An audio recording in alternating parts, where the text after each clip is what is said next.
नमस्कार, मैं हूं मृत्युंजय कुमार झा और हम आपको बताएंगे कमोडिटी मार्केट में आप कहां पर मुनाफा कमा सकते हैं और साथ ही कुछ ही देर में आईआईपी के आंकड़े आएंगे। इस पर भी एक्सपर्ट का एक बड़ा पैनल हमारे साथ होगा जहां पर हम आपको बताएंगे कि ये आंकड़े बाजार के लिहाज से, इकोनॉमी के लिहाज से कितने महत्वपूर्ण हैं। तो इस पर भी हमारी खास चर्चा होगी, लेकिन शुरुआत करते हैं बम्पर कॉल से, जहाँ पर आपको सबसे ज़्यादा मुनाफा इंट्राडे में आज मिलने वाला है, ये हम आपको बताने जा रहे हैं। और आज की पहली बम्पर कॉल है गोल्ड, जहां पे आप 27,650 के स्तर पर बाइंग कर सकते हैं। 27,850 के टारगेट के लिए 27,580 का स्टॉप लॉस के स्तर पर आप स्टॉप लॉस लगा सकते हैं। क्रूड में 3440 के स्तर पर बाई करिए, 3480 का टारगेट होगा। 3390 ये एक महत्वपूर्ण लेवल है जहां पर आप ध्यान रख सकते हैं स्टॉप लॉस लगाने के लिए। और तीसरी कॉल है जिंक आईग्रू की, जहां पर 184 के स्तर पर बिकवाली गिरा दी गई है। 181.50 का टारगेट होगा और 185.30 के स्तर पर आप स्टॉप लॉस लगा सकते हैं। ये कुछ महत्वपूर्ण कॉल है जहां पर आप ट्रेड कर सकते हैं, लेकिन बाजार में ट्रेड करते वक्त स्टॉप लॉस का ध्यान ज़रूर रखें। चलिए आगे बढ़ते हैं, शुरुआत कर लेते हैं गोल्ड से ही। हमारे साथ दो एक्सपर्ट हैं, रवि सिंह हैं एसएमसी कॉम्पिटेट के, साथ ही शिव श्रीवास्तव हैं आईग्रू के। पहला सवाल रवि आपसे ये कि अब 6 घंटे के लिए गोल्ड में किस तरह का ट्रेड करना बेहतर रहेगा? देखिए, काफ़ी स्ट्रिक्ट स्टॉप लॉस के साथ ट्रेड करना ज़्यादा ज़रूरी है, क्योंकि गोल्ड में अब चूंकि दिसंबर फेड के इंटरेस्ट रेट का डिसीजन आने वाला है, तो थोड़ा सा एक दबाव ज़रूर रहेगा, लेकिन इंट्राडे मोमेंटम या वोलेटिलिटी काफ़ी अच्छी देखने को मिल सकती। फिलहाल अभी देखें तो मुझे लग रहा है काफ़ी हद तक बॉटम आउट है। 650 के लेवल पे एक बार को बाई किया जा सकता है। लोअर साइड पे एक स्टॉप लॉस देखें तो 580 से 590 के बीच का लगा सकते हैं। और साथ ही दूसरी तरफ अगर आप देखें तो मुझे लगता है कि टारगेट जो है वो एक बार 820 का ज़रूर लेना चाहिए। देखिए, कभी भी गोल्ड में अगर ट्रेड कर रहे हो तो वोलेटिलिटी का जरूर फायदा उठाएं, और वोलेटिलिटी ट्रेड को अगर आप कंटिन्यू करते हैं तो आप एक अच्छा प्रॉफिट बना सकते हैं। क्योंकि 6 घंटे का मार्केट अभी बचा हुआ है, तो मैं समझता हूं अगर लोअर लेवल पे एक बार बाय करके चलते हैं तो मुनाफा जरूर वसूल कर लेना चाहिए। आज लास्ट ट्रेडिंग डे है, तो मुझे लगता है इस पर आप इस तरीके से ट्रेड कर सकते हैं। जी शिव, आपका व्यू क्रूड को लेकर क्या होगा? क्योंकि कल वियना में ओपेक की नॉन ओपेक की महत्वपूर्ण मीटिंग होनी है और माना यह जा रहा है कि ओपेक के बाद नॉन ओपेक भी क्रूड के उत्पादन में कटौती कर सकता है। इस बात के संकेत मिल रहे हैं और करीब 6 लाख बैरल रोजाना क्रूड का प्रोडक्शन घट सकता है। ऐसे में क्या व्यू है आपका क्रूड के ऊपर? अगर क्रूड की बात की जाए तो जिस तरह से नॉन ओपेक की जो मीटिंग होने वाली है और उम्मीद ये जताई जा रही है कि वो भी प्रोडक्शन कट करेगा, तो मुझे लगता है कि आज इंट्राडे के लिए इसमें बाइंग की स्ट्रेटेजी अपनानी चाहिए, क्योंकि हमने अंतर्राष्ट्रीय बाजार में फिर से देखा है कि 50 के ऊपर ये कारोबार कर रहा है। तो अगर आज इंट्राडे की बात की जाए तो मुझे लगता है यहाँ से थोड़ा सा भी डिप मिले, 20 से 30 रुपये का भी डिप मिले तो बाई करके चलना चाहिए। शाम के सेशन में 3500 तक के लेवल देखने को मिल सकते हैं। ठीक है, चलिए हमारे साथ अब कॉलर जुड़े हैं, रवि हैं कोयम्बटूर से। रवि, स्वागत है आपका कार्यक्रम में, पूछिए अपना सवाल। सर गुड इवनिंग, मेरा सवाल रवि सिंह से है। जी सर, गोल्ड में पोजिशनल अगर बाई करना हो या सेल करना हो तो क्या लेवल बनेगा और स्टॉप लॉस और टारगेट क्या रहेगा? बताएं रवि। देखिए, मैं आपको एक न्यूज़ यहाँ पर और अपडेट देना चाहता हूँ कि यहाँ पर इस समय चाइना ने अपने गोल्ड इंपोर्ट को जो है उसके रिस्ट्रिक्ट करने के लिए, चूँकि उनकी करेंसी जो है वो डी वैल्यू के बाद काफ़ी वीक होती जा रही थी, तो एक रिस्ट्रिक्शन लगाई। उस पर अभी कोई भी क्लियर पॉइंट नहीं आए हैं। तो ये फंडामेंटल अगर क्लियर होता है तो दो सबसे बड़े बायर, खासतौर से इंडिया या फिर अगर आप बात करें चाइना, दोनों बाहर हो सकते हैं। तो इसकी वजह से गोल्ड के प्राइजेस क्रैश कर सकते हैं। इमीडिएट इफेक्ट पे अगर देखें तो एक बार करेक्शन आ सकता है। इंडिया में रुपी का फैक्टर होगा। मैं समझता हूं अगर लॉन्ग टर्म के हिसाब से आपको खरीदना है, थोड़ा सा और इंतजार करें। एक बार 26,800 के आसपास का भाव अगर देखने को मिलता है तो वो शायद पोजिशनल बाय के लिए काफी अच्छा लेवल होगा। ठीक है, अगले कॉलर हमारे साथ रवि शर्मा हैं, पूछिए रवि। टीवी का वॉल्यूम कम करिए सर, फिर सवाल पूछिए प्लीज। सर सोयाबीन में क्या करें सर पोजिशनल? अभी सोयाबीन में अभी पोजिशनल किस तरह का ट्रेड करना बेहतर रहेगा शिव? अगर सोयाबीन की बात की जाए तो ऊपरी स्तरों से हमने देखा है कि इसमें गिरावट आई है, लेकिन अगर पोजिशनल की बात की जाए तो मुझे लगता है थोड़ा सा इसमें और भी हम गिरावट देखने को मिल सकते हैं। अगर आप बाई करना चाहते हैं तो आपको वेट करना पड़ेगा। 2850 का लेवल मुझे अच्छा लेवल दिखाई दे रहा है। इस लेवल पे आप बाई करके चलिए। और अगर जनवरी तक टारगेट की बात की जाए तो 3100 से लेके 3150 का लेवल देखने को मिल सकता है। अगर आप सेल की स्ट्रेटेजी अपनाना चाहते हैं तो यहाँ से 50 रुपये का भी स्पाइक मिले, सेल करके चल सकते हैं। ठीक है, बात कर लेते हैं अब मेटल्स की, क्योंकि आज मेटल के मार्केट में अच्छी खासी तेज़ी देखने को मिली थी, क्योंकि चीन और अमेरिका दोनों देशों में डिमांड बढ़ने की संभावना है। उसका सीधा इम्पैक्ट मार्केट पर दिख रहा है। कॉपर में अभी भी करीब 3.5 से 4.25 रुपये की तेज़ी है। निकिल का भाव 15 रुपये से ज़्यादा ऊपर है। जिंक में करीब 2.5 रुपये की मजबूती है। वॉल्यूम भी काफ़ी अच्छा खासा यहाँ पर देखने को मिल रहा है।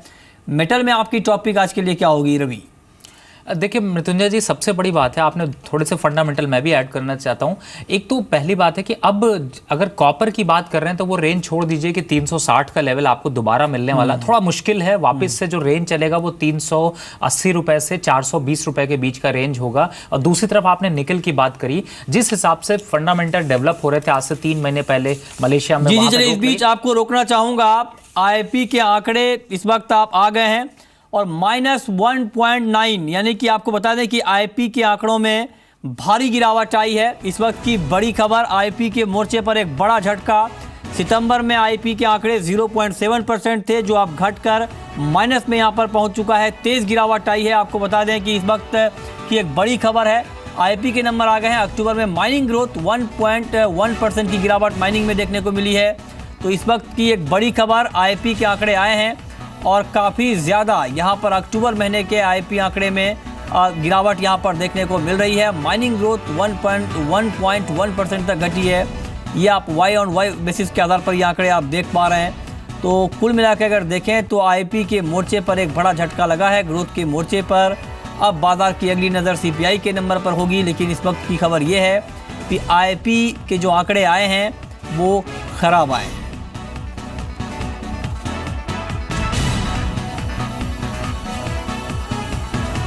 तो आप देख पा रहे हैं अपनी स्क्रीन पर -1.9% ये आईपी के नंबर हैं अक्टूबर के महीने में। सितंबर के महीने में 0.37% आईपी के नंबर थे।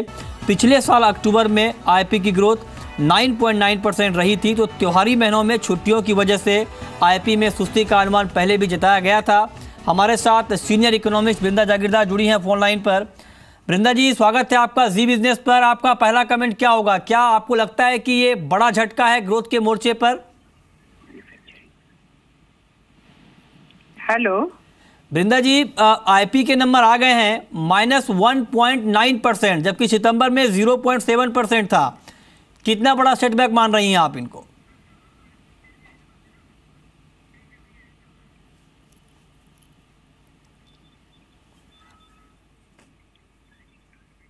लगता है हमारा संपर्क यहां पर नहीं हो पा रहा, लेकिन आईपी के मोर्चे पर एक बड़ा झटका लगा है। रवि सिंह, आप इक्विटी मार्केट को लगातार ट्रैक करते हैं, क्या आपको लगता है कि बाजार के अनुमान को भी एक बड़ा झटका लगा है?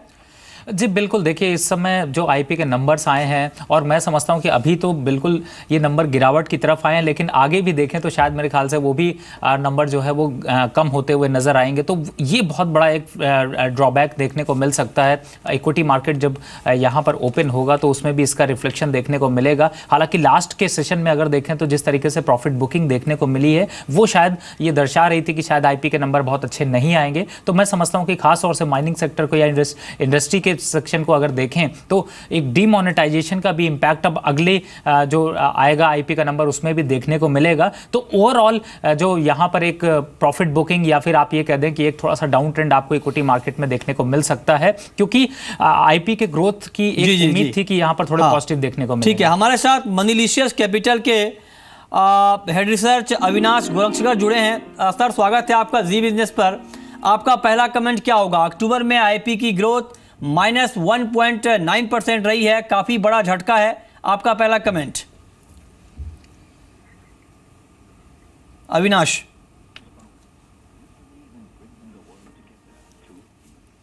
लगता है अविनाश से हमारा संपर्क नहीं हो पा रहा है। कंज्यूमर गुड्स की जो ग्रोथ है वो आप देख पा रहे हैं कि 1.6% रही है अक्टूबर के महीने में। और अक्टूबर में अगर हम देखें तो माना यह जा रहा है कि त्योहारी महीनों में चूंकि छुट्टियां काफ़ी ज़्यादा थी तो उसका भी एक इम्पैक्ट यहाँ पर दिखा होगा। हमारे साथ वृंदा जागीरदार जुड़ चुकी हैं, सीनियर इकोनॉमिस्ट हैं। वृंदा जी, स्वागत है आपका जी बिजनेस पर। आपका पहला कमेंट क्या होगा आईपी नंबर पर?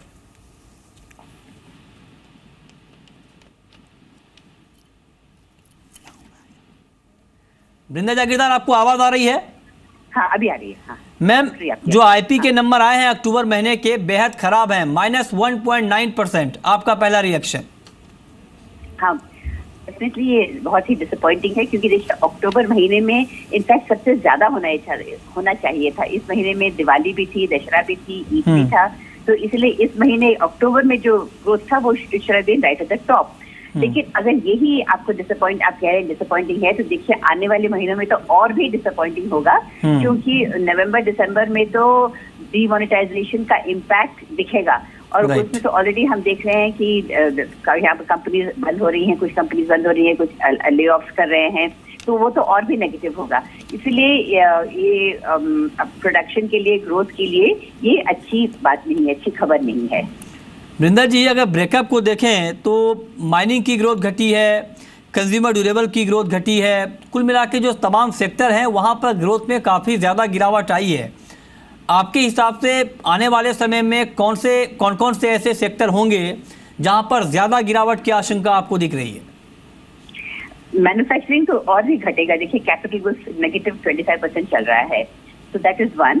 और कंज्यूमर गुड्स, अब तक तो कंज्यूमर गुड्स वो होल्डिंग अप, लेकिन आने वाले समय में क्योंकि कंज्यूमर डिमांड पे बहुत इम्पैक्ट हुआ है डिमोनेटाइजेशन का, इसलिए सारे कंज्यूमर फेसिंग इंडस्ट्री जो है उसमें हम गिरावट देख सकते हैं।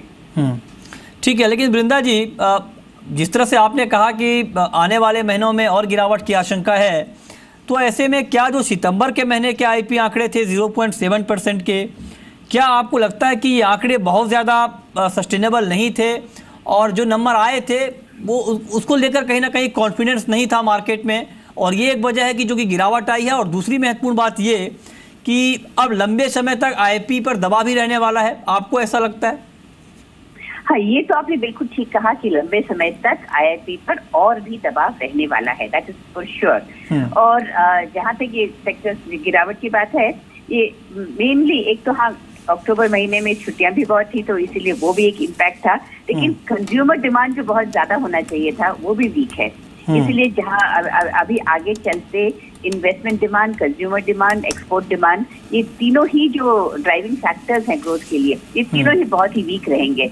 इसलिए आगे चलते हुए at least for the next 6 months हम कंटिन्यूअस इसमें वीकनेस ही हमें देखने को मिलेगा आईआईपी में। ओके, आपने कहा कि कंज्यूमर डिमांड आगे और कम रहेगी, लेकिन अगर माइनिंग की बात करें तो माइनिंग में भी कमजोरी है। माइनिंग को लेकर क्या आउटलुक है आपका? माइनिंग, जहाँ तक कंस्ट्रक्शन भी बहुत वीक है, तो ऑल द रिलेटेड इंडस्ट्रीज तो वो रहेगा, तो mining will also continue to be weak, क्योंकि अभी तक इकोनॉमी में जो मोमेंटम, ग्रोथ की जो मोमेंटम है वो ट्रैक्शन अभी तक दिख नहीं रहा है। हाँ। तो उसके साथ ही बाकी सेक्टर्स भी उठेंगे, कैपिटल गुड्स, मैन्युफैक्चरिंग, जब तक ये ना ग्रो करें तब तक बाकी सारे सेक्टर्स भी वीक रहेंगे। और अब तक तो एक तो अर्बन डिमांड से ही चल रहा था कंज्यूमर डिमांड, अभी अर्बन डिमांड भी वीक हुआ है और रूरल डिमांड भी वीक हुआ है। रूरल डिमांड पहले ही वीक था थोड़ा, लेकिन जो पिकअप जो कर रहा था वो भी अभी उसमें सेटबैक है। इसलिए अर्बन डिमांड और रूरल डिमांड दोनों ही कंज्यूमर गुड्स के लिए अच्छे नहीं है, और कैपिटल गुड्स, माइनिंग, मैन्युफैक्चरिंग में जो वीकनेस है वो इन्वेस्टमेंट के लिए भी अच्छे नहीं है। इसलिए ओवरऑल जो वीकनेस है आईआईपी में, ये बहुत स्ट्रक्चरल दिख रहा है और थोड़े समय, लंबे समय तक कभी बना रहेगा ऐसा ही। वृंदा जी, जो नंबर यहाँ पर आए हैं आईआईपी के और जो चिंता आपने जाहिर की है, चूंकि आप लंबे समय से इकोनॉमी को ट्रैक करती हैं, मेरा अगला सवाल आपसे ये होगा कि आपके हिसाब से पूरी इकोनॉमी में दिक्कत कहाँ पे है, जिस वजह से ये रिवाइव नहीं हो पा रहा है? तमाम कोशिशों के बावजूद लगातार मेक इन इंडिया को लेकर फोकस हो रहा है और तमाम कवायद यहाँ पर की जा रही है कि ग्रोथ को पटरी पर लाया जाए, लेकिन उसके बाद भी अगर ग्रोथ रिवाइव नहीं हो पा रहा है तो आपके हिसाब से कोर कंसर्न कहाँ पर है? मेनली जो देखिए बड़े प्रोजेक्ट्स हैं, हमको कुछ एक बड़े 2-3 बड़े projects, we have to see some big projects taking off, जो हमें नहीं दिख रहा। गवर्नमेंट की तरफ से अनाउंसमेंट्स तो बहुत आए हैं, लेकिन नए कुछ नहीं ग्राउंड पे हमें दिख रहे। और यहाँ तक देखिए जो फ्रेश डिमांड है, फ्रेश इन्वेस्टमेंट डिमांड है, लोग ये देखकर इन्वेस्टमेंट करने के लिए हेजिटेट कर रहे हैं, क्योंकि इसमें ओवरऑल डिमांड ही वीक है। जब डिमांड नहीं दिख रहा तो फिर नए प्रोजेक्ट्स में पैसे डालने के लिए कैपिटलिस्ट क्यों उत्सुक होगा? तो इसलिए वहाँ main thing is lead has to come from the government की तरफ से बड़े प्रोजेक्ट्स, जैसे डिफेंस हुआ, जैसे रेलवेज हुआ, जैसे रोड प्रोजेक्ट, हाईवेज, एयरपोर्ट, ऐसे जो बड़े इंफ्रास्ट्रक्चर प्रोजेक्ट्स हैं, बड़े रेलवे के प्रोजेक्ट्स हैं, बड़े डिफेंस के मेक इन इंडिया प्रोजेक्ट्स हैं, अगर इसमें हम एक ग्रोथ देखते हैं तब वो बाकी सेक्टर्स को भी अपने साथ उठाकर चलेंगे। लेकिन अभी उसमें ही ग्रोथ नहीं दिख रहा। बात तो हमने बहुत सुनी है कि इन्वेस्टमेंट्स आ रहे हैं, लेकिन ऑन द ग्राउंड दिख नहीं रहे हैं। तो आपके हिसाब से सरकार को अब कुछ ऐसे महत्वपूर्ण कौन कौन से कदम उठाने चाहिए ताकि आने वाले समय में थोड़ी सी रिवाइवल यहाँ पर देखने को मिले? Mainly to set up new industries. जो नए जो गवर्नमेंट ने जो साइन किए हैं एमओयू, जो मेमोरेंडम ऑफ अंडरस्टैंडिंग साइन हुई है गवर्नमेंट की और फॉरेन कंपनीज की, तो उनको उन ऐसे इंडस्ट्रीज को यहाँ पर इमीडिएटली शुरू करना चाहिए ना। ये जो ऐसे जो इंडस्ट्रीज, थोड़ा समय लगेगा इसके लिए, लेकिन शुरुआत तो होनी चाहिए ना। चलिए, शुक्रिया वृंदा जी आपका हमसे जुड़ने के लिए और आईपी पर अपनी बात रखने के लिए।